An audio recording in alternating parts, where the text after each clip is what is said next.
Welcome back to yet another episode of your Re-Educated podcast. Today we have an extremely special guest, Dr. Michael Yellowbird. He is a prominent Native American scholar, social worker, and activist of the Arikara and Hidatsa tribes. He is internationally recognized for his contributions to Indigenous health, decolonization, and mindfulness practices. Currently, he serves as the Dean of Faculty of Social Work at the University of Manitoba in Canada.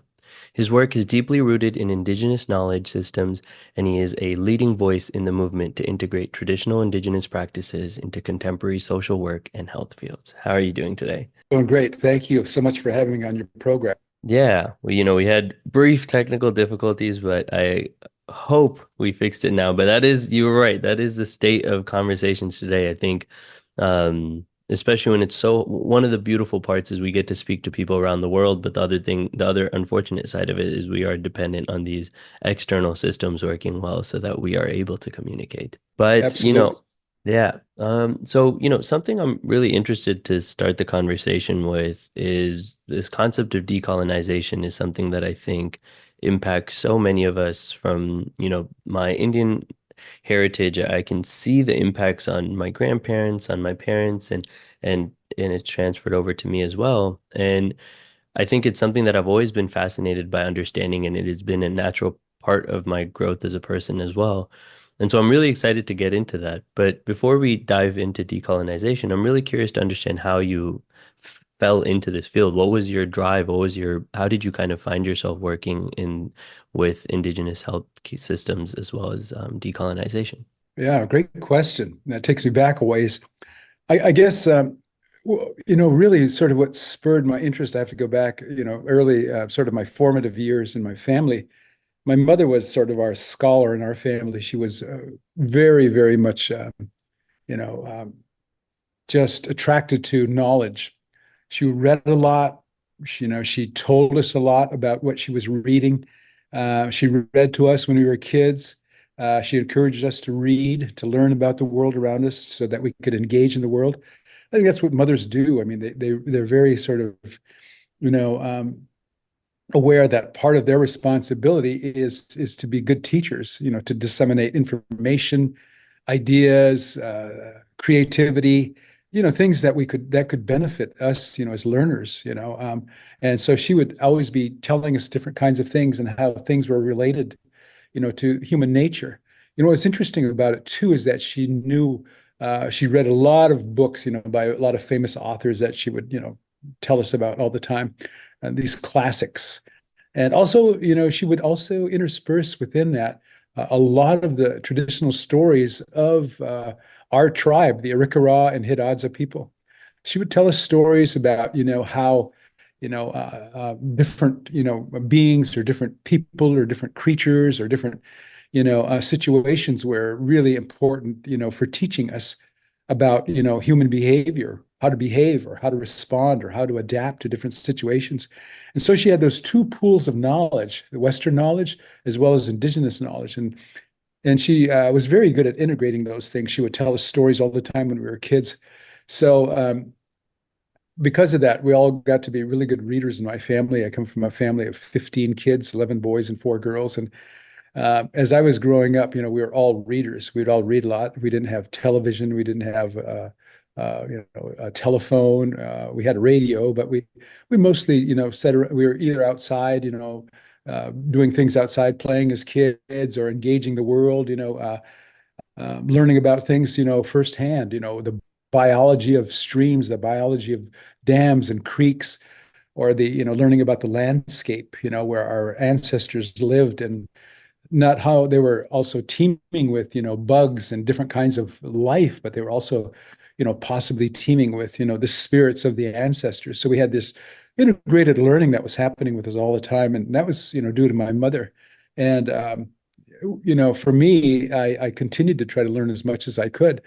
There was a bookmobile that you came into our community that would bring books. We didn't have a library in my community, but the bookmobile would come, and I was always the first one on. I was always the first kid on, and I would stand in line, and I would be the last kid off, right?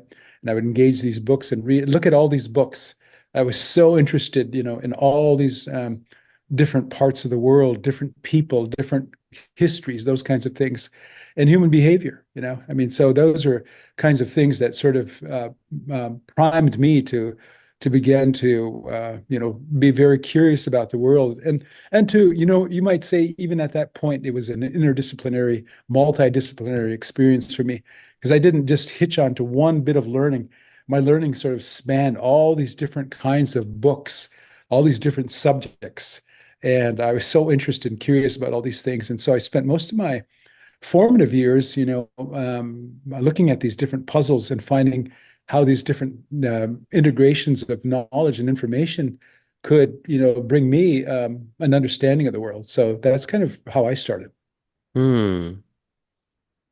Something that makes me, you talk a lot about, it's interesting. The last conversation that we have, which will be featured in the next season with Dr. Omri Raka, we spoke a lot about the value of stories in learning and actually how so much research is being done that one of the best ways to remember things is when it's in story format. How do you feel like the stories that you heard kind of impacted the way you learned? Because I think the beautiful thing about stories is oftentimes the morals and or whatever is meant to be taught in the story isn't very explicit. It isn't like this is what you're supposed to get from this story. And so a story serves as a way that you can constantly learn from it at different points in your life based on your interpretation of that same story. Do you feel like the story approach to your learning was very different than perhaps the other forms of traditional education you may have had? I'm not sure it is. I mean, I think teaching is teaching, I think. And you learn from, whether you're learning from an experiment that's been designed, that's very complex, or learning from a machine, like artificial intelligence, or learning from a grandmother who's telling a story about, danger, or about heroism or something. Teaching is really this the idea of this dissemination of information. To me, it's about ideas, it's about creativity, it's about parameters of safety and parameters of learning. And it's, it can be, I think everything is scientific. I think, everything has a science to it. So I think storytelling, has that, and its intended effect is, how good the storyteller is, or how good the teacher is. People are Mm, very different. Teachers and learners have to kind of have some chemistry.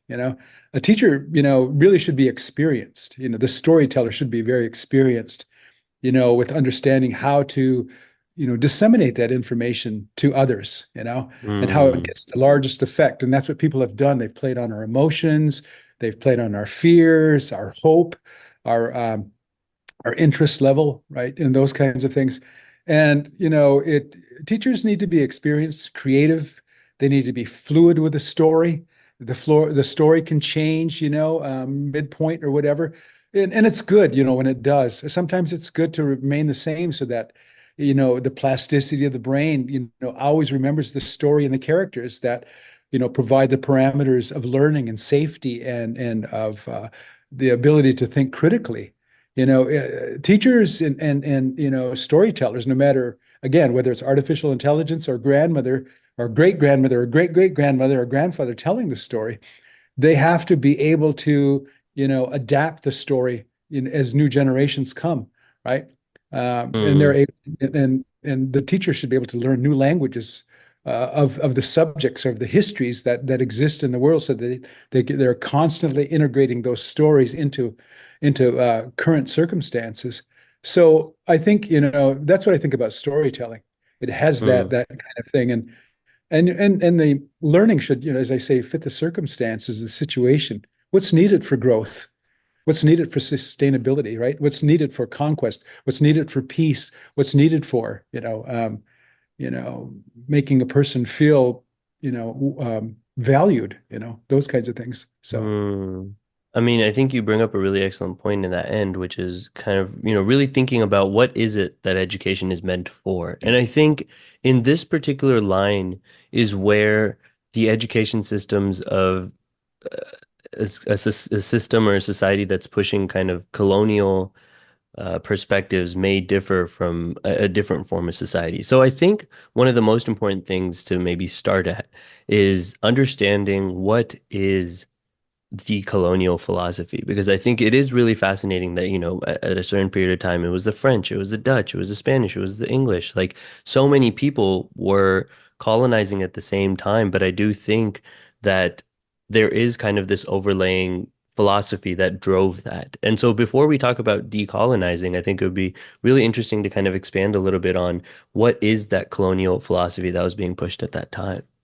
Well, colonization, I think people have, a lot of folks, not everyone, but a lot of folks, I think, have come to treat colonization, as a single subject kind of occurrence, and I don't think most people understand, unless you really sit down and look at, a broad swath of colonization in all disciplines. Colonization has been something that's been happening forever, probably for billions of years. Hmm. Different cells and organisms, have been colonizing, the earth, have been colonizing the waters, have been colonizing one another. Viruses, colonize bacteria. Bacteria colonizes human beings, and so on. These kinds of things have been going on forever. Yeah, and that's kind of, colonization is, different forms of life moving into the area or the territory of another form of life and controlling and manipulating and occupying it. We see that today with human beings, right?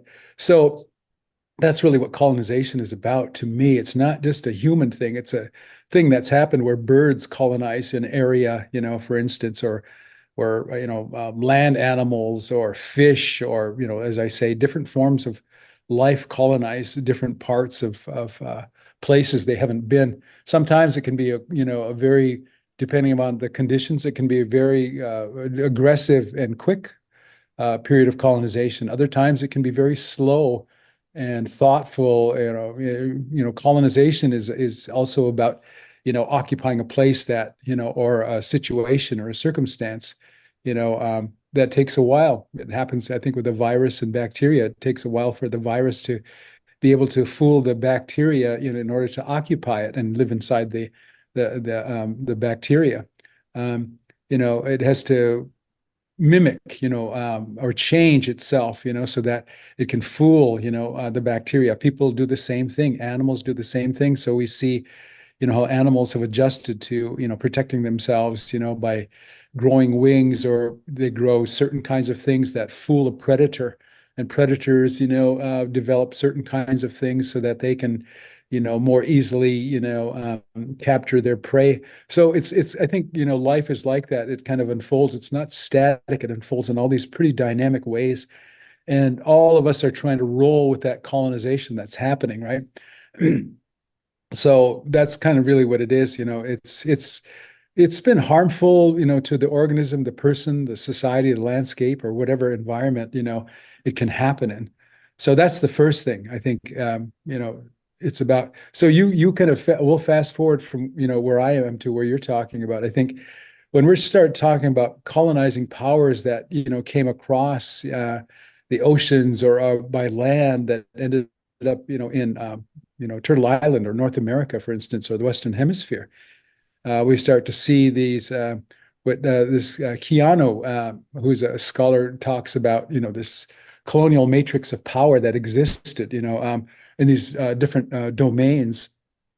That, after the period of colonization where that began, where, all these different, and again, this happens, with other species too as well, where Europeans, brought all these different kinds of infectious diseases that began to wipe out, mass wipe out all these different indigenous people. Millions, tens of millions, of people were wiped out by different kinds of things like measles, the common cold, smallpox, different, different tuberculosis, all these different kinds of things. There were dozens and dozens of different kinds of infectious diseases that wiped out people. So after, people have been subjugated in that way through that disease, then colonial powers came and began to, finish the colonization. Colonization happened even before some of them set, foot on the land. Where it was the virgin soil epidemics that happened, where, colonization would happen in Mexico, for instance, but the conquistadors or Europeans didn't even step foot in some of these places, in what's now called the United States, where the viruses and the infectious diseases beat them there just by, transport of animals or transport by people. So conquest was happening, well before people set, foot into these territories. Anyway, what Keanu talks about, after people arrive, then where people start taking control of the economy, for instance, right? What he calls the control of economy, where land was appropriated, labor was exploited, or people were forced to work, for missions, or they're forced to work for, slave traders and those kinds of things. And slavery had existed long before African Americans or Africans had arrived to this part of the world, but that's very rarely talked about. It's one of the biggest, not only it was exploitation, but it was one of the biggest forms of death for a lot of Indigenous people who were exploited for their labor in slavery and were traded, and taken back to Europe, and also, you know, uh, indentured here, through the most brutal kinds of things. And also, control of the economy meant control of the natural resources, the waterways, the forests, the lands. All those things were part of this colonial matrix of power that Keanu talks about. And then the next part of colonization that happened was the control of authority, right? The institutions that came in to control the indigenous people, whether they were armies, whether they were police, whether they were, whether it was a religion, those kinds of things were all kind of the controlling authority. Um, and people had to bend to the will of the institution, the laws of the land. Otherwise, they would be killed or punished or jailed, or they would be killed by the army or hunted down. And that was the control part of the colonial matrix, control of authority. And then there was the control of gender and knowledge, or control of gender and sexuality, right? The family, how many children could you have? Could a family be a man and a man, or a woman and a woman, right? And there were certain kinds of things that colonial powers said that in terms of education, that these are the sins, right, of sexuality. You can't do this. You can't walk around without clothes on. You had to have so much clothing on, and that sort of thing. So when people go back today and they're critical of how Middle Eastern women are dressed, this was something that was happening in the colonies early to indigenous people. They had to have proper dress, otherwise they would be punished. The colonists were the same way. And finally, the last thing he talks about is the control of subjectivity and knowledge, which I think is what we really talk about a lot in the academy.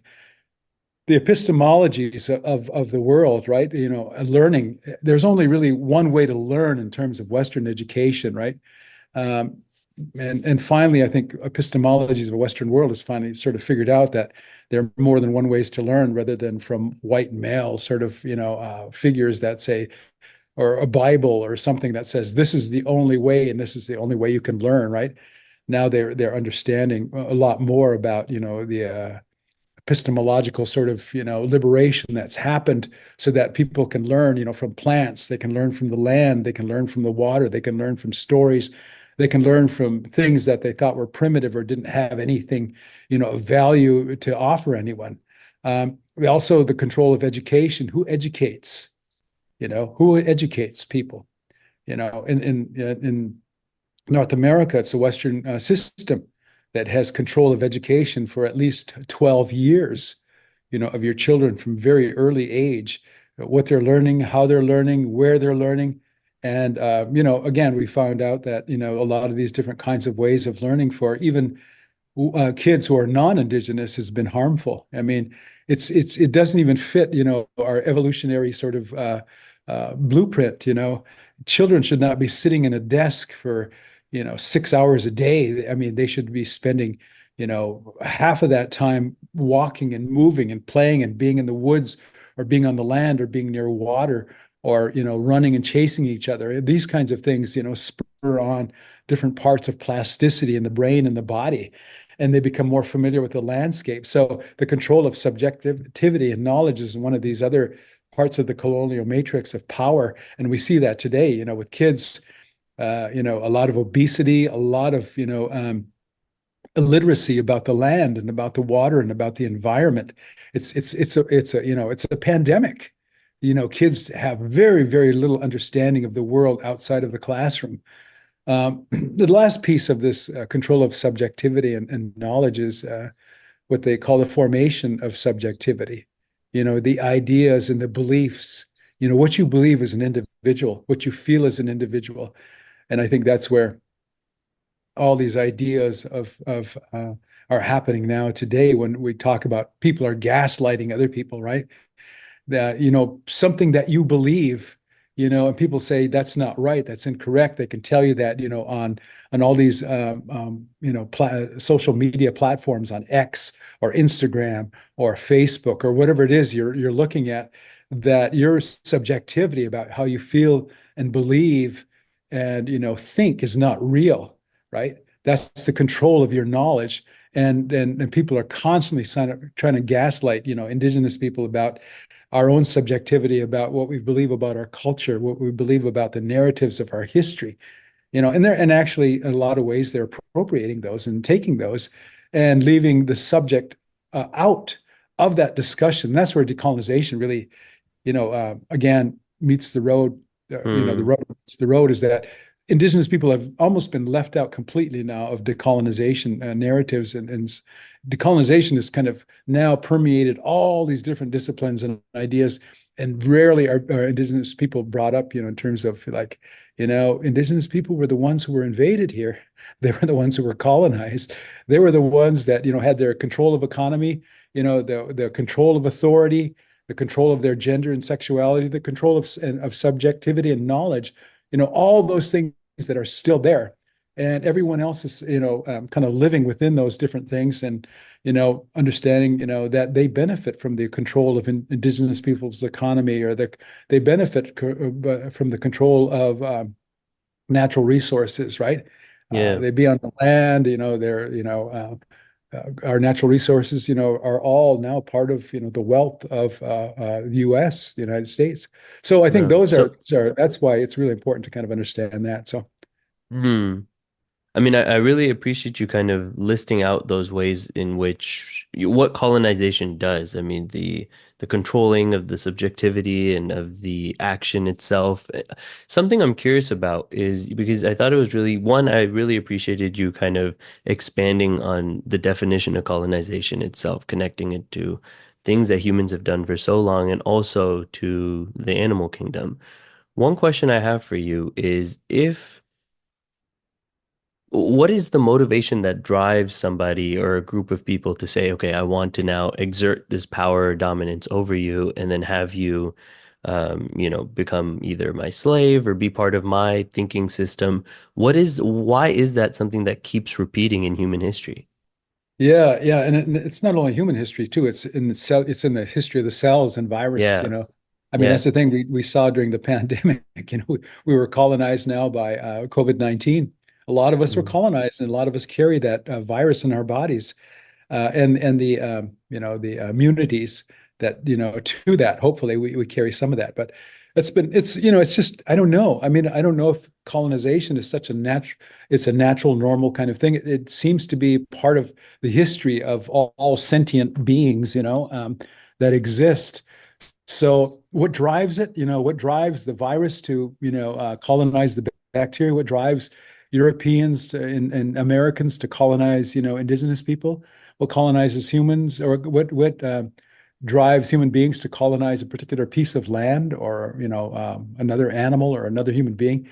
I don't know. I'm not sure. I'm not sure. People say, well, it's greed, it's control, it's manipulation, those kinds of things. I'm not sure. I'm not really sure. I'm not sure anyone knows. I mean, I'd love to hear what people think about what drives it.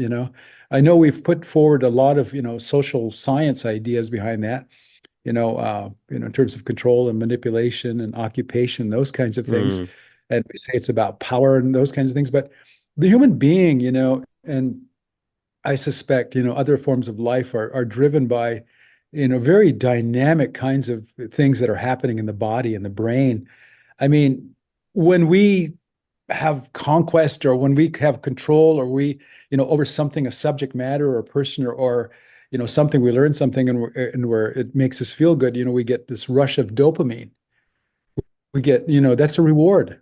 It's a reward for that, So, colonization could be driven by, neuro, you know, uh, um, chemistry, like dopamine, to control the environment, and so that the environment isn't, a threat to us, Hmm. could probably raise our levels of serotonin so we feel more relaxed. We don't have fear of the environment anymore, the wild animals or the wild, indigenous people or whatever it is. And I think that's what it is that, a lot of different form life for life, forms, are probably, living in the same level of fear of those kinds of things. And maybe fear drives colonization more than anything else. So that, it's kind of like that preemptive strike that was happening, that happens in war. Oh, they're thinking about it, and I know those people are thinking about invading us, so we're going to drop a bomb on them. When they, in fact, the people were not thinking that at all. But that's the fear part of human beings, right? And I Hmm. think that could be a big part of it. It could be very, very deep fear based of being eaten or being controlled or being eliminated. And so people, are always sort of kind of in this preemptive state, of fear. And so that they immediately go out to control or manipulate or occupy, based upon those kinds of fears that they have. I'm not sure. That's just kind of what Yeah. I think. I mean, I guess, okay, so I mean, I'm excited to now transition over to talking about decolonization, but a question that before we actually expand on what that is one of my questions is, do you think a decolonizing education or developing the awareness to notice the colonizing efforts would make a community or a group of people less likely to then colonize people after? Or if it is something that is a process such that, okay, you decolonize the ways in which whoever occupied you kind of controlled your thinking. And then once you freed yourself, then you then perpetuate that again. Is that more likely to what happens in history, or is it once a group of people have decolonized the mind, they no longer continue to do that? No, I think it's, humans themselves, they have a very short memory, right? That's why we have to have books and we have to have, history written, and we have to have history told. And now we depend on artificial intelligence, to kind of give us the lowdown. So the human being, suffers from that kind of, you know, lack of understanding, the long-term sort of consequences of things. So we'll do it again, I mean, at some point we're looking at space travel now, and people are going up, and within 50 years, 100 years, who knows, maybe 200 years, we'll be launching, human beings into space to colonize different planets and different places and stuff. What lessons have we learned from colonization? That'll be Mm, the task for us to know. And so I think that's the big part of colonization, and even decolonization, is that we forget very quickly and very easily. Once we think things are sort of at this place where we've had this full conquest has taken place, right? But that's, or that's an illusion, because I don't think anything is fully conquered or colonized. There's always bits and pieces of that sort of energy that exists, where things can come back, where a virus can come back. For instance, we thought, we've conquered, smallpox, or we've conquered, measles, or we've conquered this or that, or we've conquered fear, we've conquered that. It's these are constants. There seem to be constants, I think, in life, where these things continue to exist, maybe in smaller, different kinds of forms. And so colonization will probably always be with us. Decolonization will probably always be with us.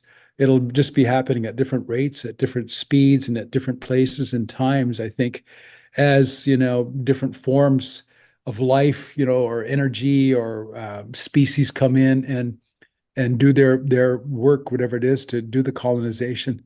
It's up to us as human beings, though, to try to learn from that experience, right?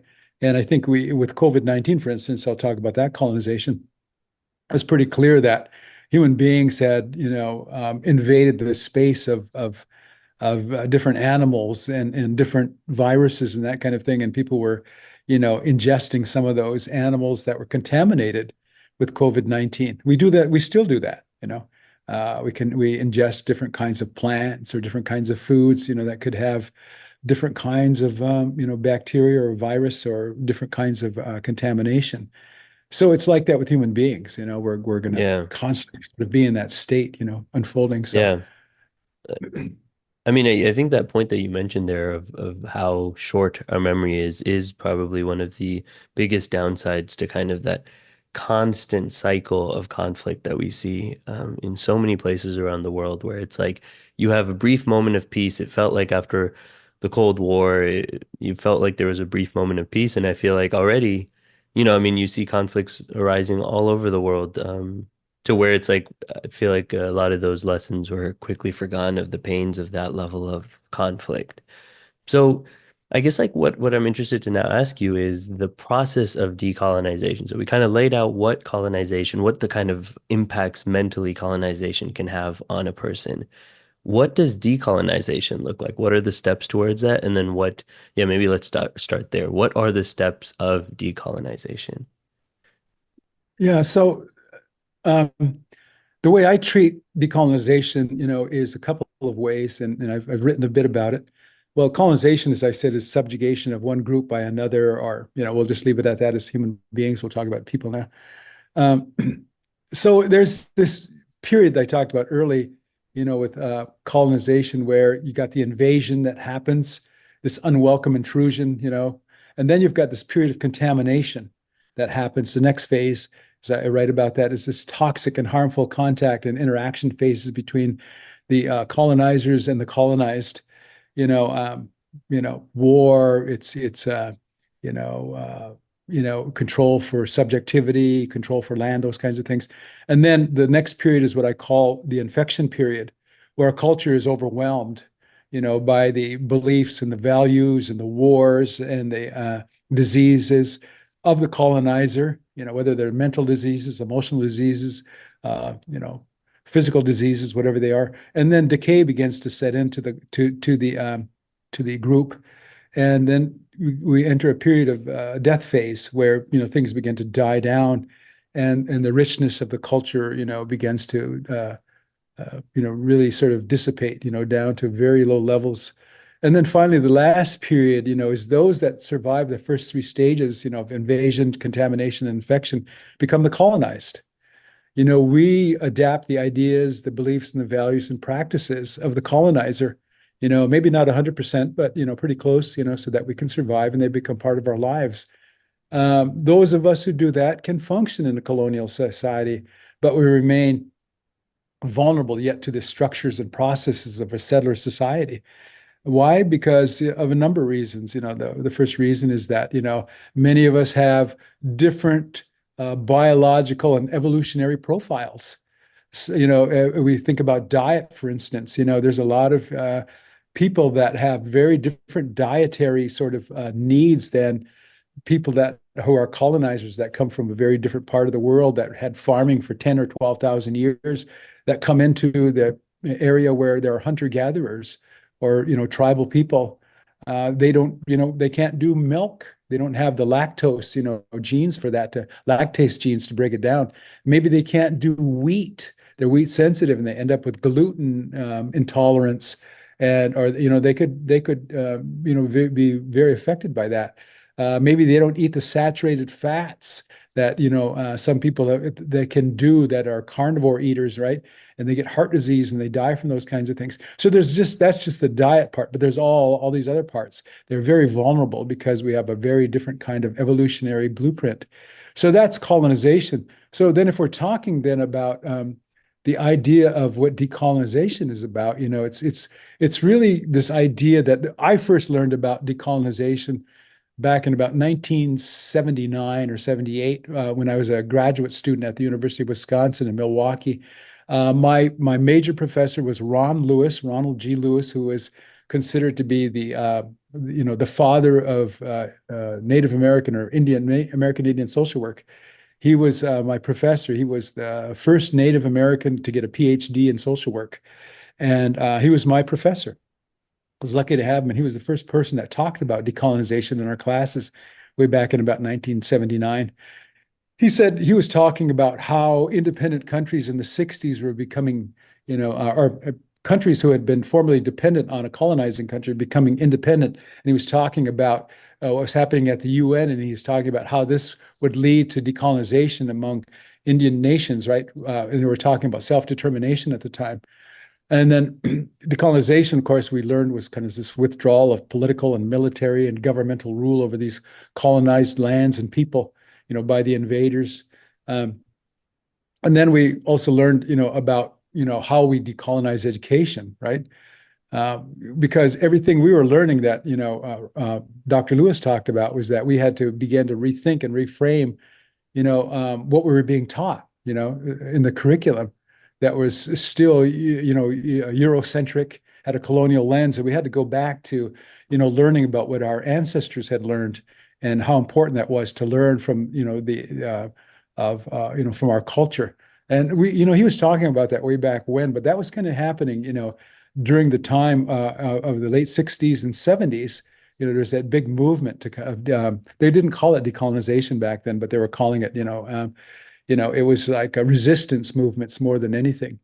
But it was, for us, as a student in his class, we learned that decolonization is that we had to challenge, this institutional, learning and hierarchy and the monopoly that,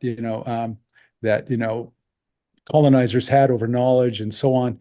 And, this was good because not only was Ron Lewis talking about that, but we also had professors who were of that same period who had gone through civil rights movements, and they had gone through, understanding that, human, self-determination for human beings in different groups like African Americans at the time and Native Americans at the time, which was the biggest at the time, was very important. So that's kind of really sort of what we were learning about. For me, decolonization, then something I've written about was that, for after all those periods of being controlled, and this colonial matrix of power that I talked about earlier, and understanding that, we had to overcome that, decolonization for me then became, on an individual and community level where there was first a cleansing period where we began to sit down and strip away all these harmful, invasive thoughts and practices and beliefs and values that have been imposed upon us by these colonizing structures, and we had to kind of learn what those things were, the beliefs, about there was only one way to learn, or belief that there was only one way, to think about the afterlife, or there was only one way to, treat the land, as a commodity rather than, to live, in sort of, in harmony with the land, right? So that was a cleansing period. Then there was the next period that I write about. It's called the Renaissance period. And the Renaissance period, we're kind of in that period now, is the restoration of cultural, cultural beliefs or culturality. Is like what were the practices that our ancestors did that would sustain us, that were good for us? What was the thinking and the beliefs and the values that they had that were taken away or abandoned during the period of colonization? What were the, and what was relevant about them that is necessary for our survival and well-being today? And so we're learning about a lot of those kinds of things during this Renaissance period. And the final period for me about decolonization is what we've always done. We've never been static as Indigenous people. We've always been learning and adopting technologies and different belief systems and stuff. We just sort of do it at the rate that we're comfortable with, right? And the last piece then, there's the cleansing period, the Renaissance period. The last piece is the Enlightenment period. The birth and the use of new ideas, thinking, and technologies and lifestyles that, would contribute to our advancement and empowerment. And we've been doing that forever. The use of new ideas and technology, way back in the day, people would go out on a hill and they would have, they would fast, or they would dream, or they would, use creativity to come up with the use of new technologies, like fire, for instance. Human beings, that goes back to, a million years or so, where people began to learn a new technology of, how to use fire to cook their food, for light, for protection against, enemies or wild, animals or predators or whatever. The horse, was a technology that, the plains Indigenous people got, after, the horses came up from Mexico, from the Spaniards, right? The gun, It was a new technology people used. A knife was a technology. Bows and arrows were technology. So, different ways of viewing the world using dreams or using different kinds of plant medicines that our people are using now for psychedelic medicines, that are used like psilocybin that's being used were technologies that Indigenous people used that contributed to their advancement and their enlightenment and their creativity. So that's the enlightened period we are today are in. So how can Indigenous people now, in their period of decolonization, use artificial intelligence and machine learning, as part of their enlightenment period to contribute to their advancement and empowerment? And so those are all the pieces that I talk about now in my understanding of decolonization: cleansing, Mm, renaissance, and enlightenment. mm. So, you talk a lot also in your work about healing. And I am very curious because, talking about what we said earlier, where I guess something that I've always just been fascinated by is how power shifts over time and how regardless of, when someone is happy that a really large power is taken down, it often just seems that it takes a little while of time until the next one replaces it. And then you now have another oppressive force. And it seems like an endless kind of alteration of who that oppressive force is, but it seems to always exist. So, one thing that I feel is really essential to that is once somebody does experience some sort of oppression, to not want to inflict that back requires a large period also of forgiveness. And I think forgiveness is really key in being able to let go of any of the kind of wrongdoings that was done against you, to not want to then go do it again back to them. Where do you feel like forgiveness kind of is that an important process of decolonization? And if so, where in the cleansing, renaissance, and enlightenment would that kind of fall into? Yeah, I mean, a lot of work that I do these days is around contemplative research, contemplative science, like mindfulness and meditation, and something I call neurodecolonization. And one of the things that, I understand, about that is that, we it's very important for us to kind of find a sense of stability, in our lives, in the now, in the moment. And really a big piece of that comes from what we've always done, as human beings. All of us have done this at different points in time, is using meditation and mindfulness to be in the moment, to live the moment to the fullest. And that's really critical because one of the things that it does is it begins to, when we are in the moment and we stop ruminating about all the bad things that happen to us, and we stop, feeling, the sorrows and the pains that go along with that. And I'm talking about, the vast majority of people. Sometimes it's more complex for others. So I don't want to simplify it and say that this is the only way to do that. Some people, need different kinds of medication or other forms of support in order to kind of come, through some of those traumas that they've experienced. So I don't mean to kind of simplify it, but for the most part, as human beings, we've used these processes of meditation in order to bring our awareness to a central point where we learn that, all the other stuff in the brain that comes up while we're meditating, like all the hurts, all the fears, all of the regrets, all the ruminations of, worry of the past or fear of the future, began to come under our control then, and they began to become eliminated, in the brain. The less that the brain fires around some of these kinds of things, that's the beauty of plasticity, the more that these troublesome neural networks of fear, of anxiety, of angst, of regret, of anger, they get pruned more and more. And we began to experience a very deep level of intimacy, of understanding and enlightenment with the world around us. From that, we begin to develop, and this is all sort of, there's a lot of science behind this, and a lot of traditional knowledge behind this for thousands of years. The Western science is more recent, within the last, 20, 30 years, where we're able to look at brain, the more reptilian part of the brain, that, of the amygdala, that's fear and anger and this resentment and, aggression, those kinds of things, calm down. And other parts of the brain, like the anterior cingulate cortex, which is on, on the outside and humans have done that kind of thing. So that's what, mindfulness meditation and contemplative practices do for a person. And when I say contemplation, some people think religion, and of course, religion can be very beneficial, for folks. But a lot of the research shows too that it really depends upon, what you do with that religion. Most religions have like a god or this being, this uh, sentient being that controls everything, and that is there. But what a lot of the research shows too is that people that have a belief in a being, this research has been done. You can read about it in a book called "How God Changes Your Brain." Um, Mm. uh, and Andrew Newberg was the author of that book, is a very well-known neuroscientist. Looked at a number of studies, sociological studies that were done. People essentially believe in four kinds of gods. There's the God, that's distant, that isn't with humans, but it's kind of around, right? There's the God that's critical, that's like, oh boy, you don't do that, or you're going to burn in hell forever. And there's the God of retribution.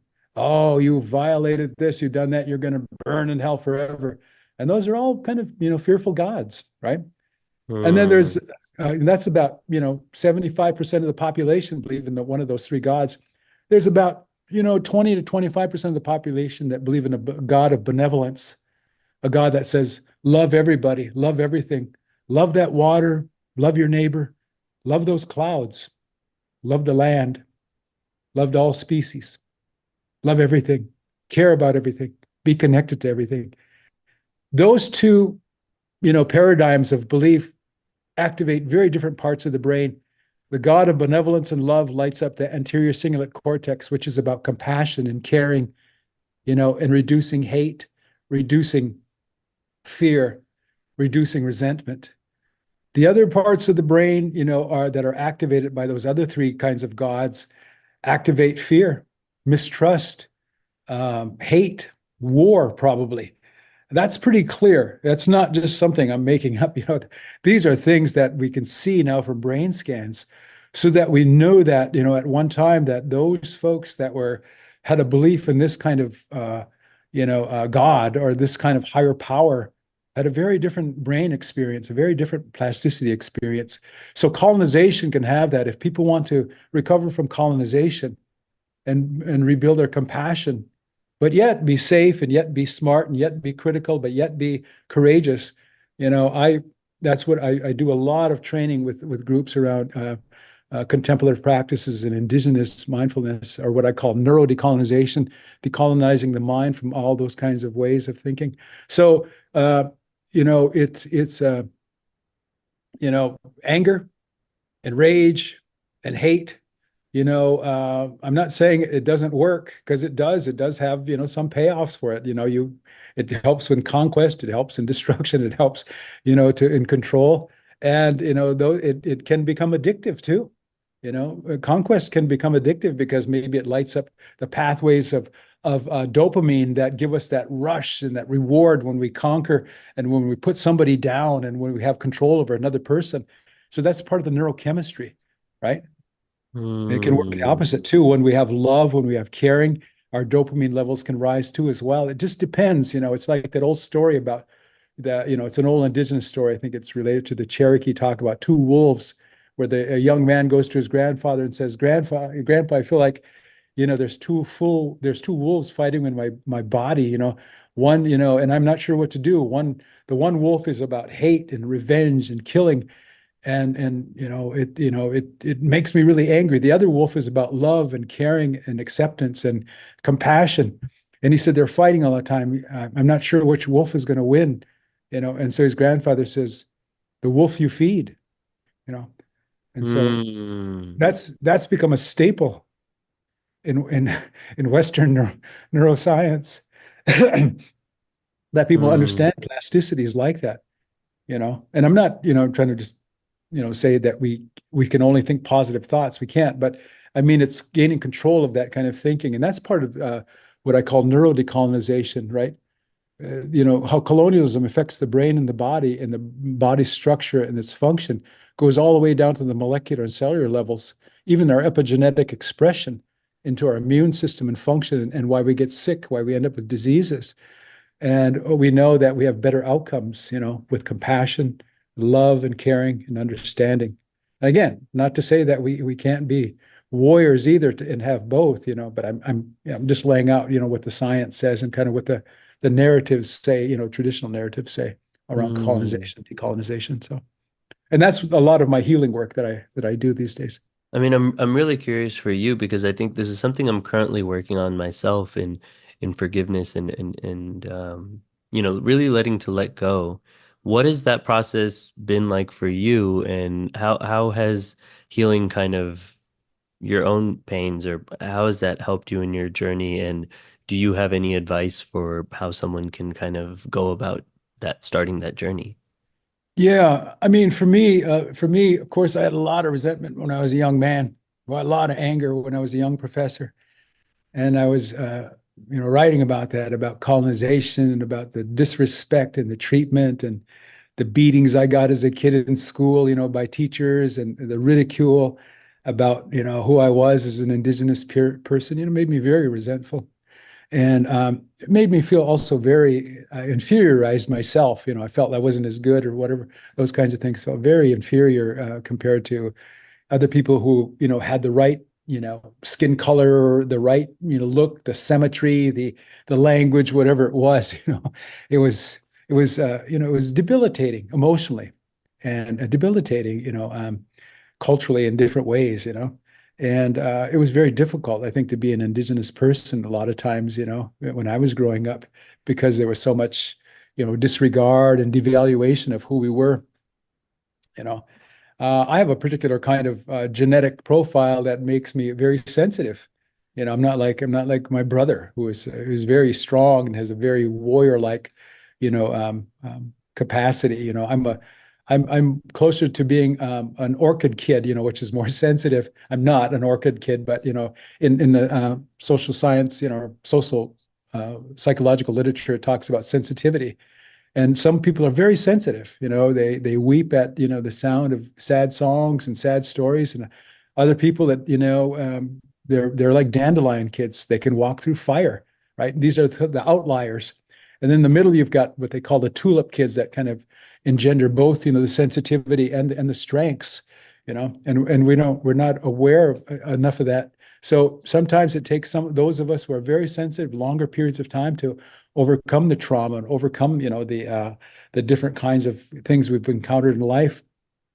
For some people, like my mother, she had the warrior genes, her comp genes, COMT genes. She had warrior genes, right? I got one of her warrior genes, and I got one of my dad's worrier genes. He was a worrier, so I got both, right? But when you put someone into an environment that is really, puts subjugates a person, then it's easier to become someone that worries, and someone that can't fight back, or when you fight back you don't win a lot, or you become very angry about it. Anyway, so for me, meditation worked. I started meditating back in 1975 when I was an undergraduate. I found a book at a garage sale. I start reading it. I was always interested in it. And so I start practicing on my own. And throughout the year, many, many years, I've meditated. And I've noticed after some time of practice over and over again, it took me more than usual, a person, I think, to overcome some of this stuff, that things began to change dramatically. I had depression. I suffered from depression for a while and anxiety. And the funny thing about it was I just looked at my genetic profile last night, and I have genes that do not make me sub you know vulnerable to depression or anxiety. Hmm. I don't, but yet I suffered from anxiety and depression. But that's epigenetic, right? So what happened was that my gene that made me vulnerable, because of the disrespect and the hate and the mistreatment and the devaluation, I floated to the other side, where after that depression and stuff, I got control of that. Then I got angry, and then after I start meditating for long periods of time, then that stuff just sort of began to kind of move away and vanish. but it's still there. But I do not see it the same way. There's some interesting research too that shows that, after 100 hours of meditation practice, that you begin your emotional regulation begins to get better. You become more optimistic. After 1,000 hours, you have all these big improvements. Where your emotional regulation improves even more, and different parts of your brain improve.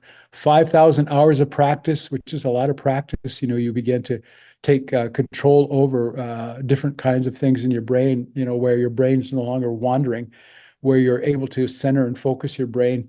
After 10,000 hours of practice, this is all the research that's been done now of meditation practice. You see some pretty amazing things happen, where people are able to kind of stabilize their brain in a way that, your brain becomes maximally sensitive. So it's hearing, seeing, sensing, tasting, feeling, touching, all these different kinds of things that you wouldn't normally be able to do without that much practice. Your brain goes into a state of low power to no power use, where you're just able to function and just be completely aware of those kinds of things. Where your brain doesn't get maxed out, or you get mental exhaustion, those kinds of things. So there's all these really big benefits that happen. You know, there's another part of the brain I'm forgetting right now, where after like 5,000 hours, that me part of your brain that says it's all about me, I need to put selfies on, it's all about me, begins to change, and it becomes, that part of the brain quiets down. So then another part of the brain that takes over, forgetting the name of that part of the brain at the moment, then it's all about me, it's all about us after all that practice, which then Mm. makes sense to me. And I said, wow, that's probably what was happening with Indigenous people after so many hours of practice, why they were saying it's not just about humans. After like 5,000 hours of deep contemplative ritual and ceremony, where they left their ego behind, and they focused on the moment of prayer and ceremony and love for the ceremony and love for everything, that they crossed that threshold after 5,000 hours of practice. And they began to say, wow, everything is connected to me. We are back. I am so sad to announce that our guest had a power cutout for the entire city. And that's really unfortunate, but I don't know if we'll be able to finish the conversation. I think this is the first time this has happened, but I think this was such a beautiful and important conversation to be had. Being Indian, I now realize how much of the pains that the British put onto people all over India really has traveled down and has impacted me.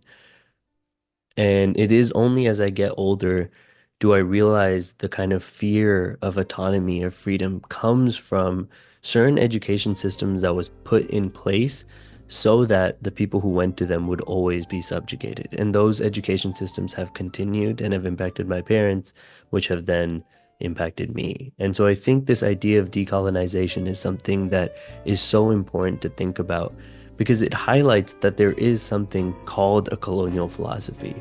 And so the way we were able to start this conversation, kind of labeling out what that level of control can do on the mind, I think was a great place to start. Transferring over to exactly what decolonization is and the three steps that Dr. Yellowbird has kind of laid out, from the cleansing Renaissance to then the Enlightenment stages.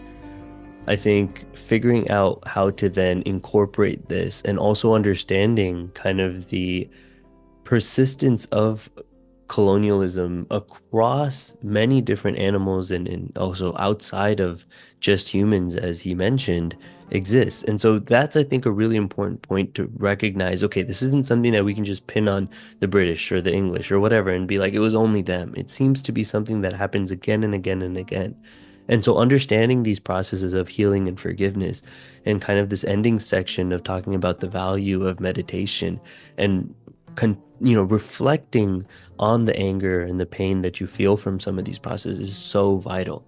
So I'm really excited that we were able to have this conversation to add to the lore of this season. I hope you enjoyed it as much as I did. I apologize for the technical difficulties, but as per usual, stay re-educated.